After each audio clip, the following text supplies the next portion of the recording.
And just in a literacy session, I had all the words displayed around a big paper note with all the words that we would be using throughout the sessions. Say questions the text answers, and we thought this might fit in nicely again in a small group situation. When might I use this in real life?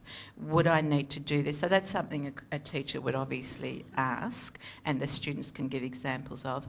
Why would I need to do this, and what might I use at home? Students can then ask other questions in the example that I've given before, where you can give them sentence strips or cuts or into their books and say, okay, what 5 questions have you got to ask? Come up with your own questions.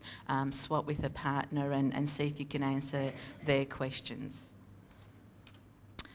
Summarise the text. We thought this is an ideal opportunity to come back together as a whole and remind me what we did today and why we had to do it. So that's something the classroom teacher's actually saying, and the students bring it all back together.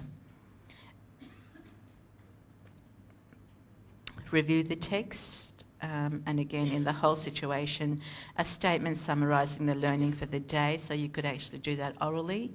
You could do it in a written format, like a self-evaluation. But that's actually explicit, so it's not about today in maths, I had a great time because I liked playing with the calculators. So we're talking about specific skills that the students have mastered throughout the lesson. Okay.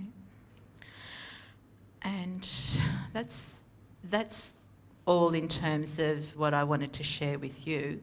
Like I said, it would have been ideal to bring back some of the examples that the classroom teachers are actually using and putting it together. But, I didn't want to stress them out because it was only 2 weeks ago that we presented this to them.